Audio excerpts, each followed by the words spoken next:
Bonjour Laurent Guimier. Bonjour Bruce Toussaint. Le vrai faux de l'info. Sur Europe 1, vous promenez votre détecteur de mensonges ce matin dans les salles de shoot que le gouvernement va autoriser. Oui, ces endroits sécurisés où les consommateurs de drogue dure pourront venir se piquer avec des seringues propres. Une salle test va être ouverte à Paris. Et le professeur Bernard Debré, qui est lui-même médecin, dit que l'État envoie un sacrément mauvais signal à ceux qui luttent contre la drogue. Et surtout, d'après lui, l'État risque d'être attaqué devant les tribunaux. Écoutez.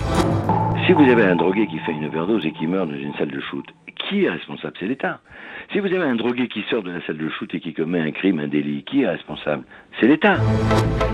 Attendez, Bernard Debré dit que l'État sera jugé responsable des overdoses qui pourraient se produire dans les salles de shoot. Vrai ou faux? Faux. Je dis faux avec prudence, je le reconnais, car la salle de shoot n'étant pas encore ouverte, il n'y a pas de décision de justice sur laquelle on peut se fonder pour l'affirmer. Alors pourquoi je dis faux?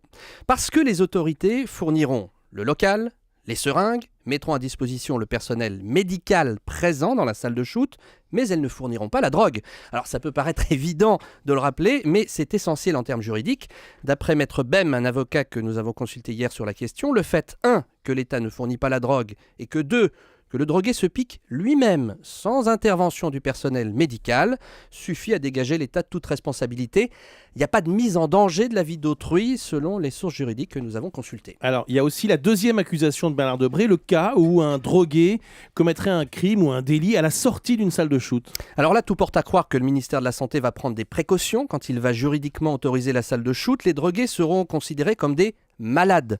Et là encore, le lien entre le patron de la structure d'accueil de ces malade et le crime ou délit commis après la sortie sera quasiment impossible à établir, comme il est compliqué de reprocher à un directeur d'hôpital psychiatrique le crime commis par un ancien patient. Mais pour être clair, et vous l'avez dit, on sera vraiment complètement fixé le jour où un problème se posera autour d'une salle de shoot. Alors ça s'est produit une fois en France, à Montpellier en 95, où une salle de shoot sauvage, entre guillemets, avait ouvert, mais qui avait été toléré par les autorités.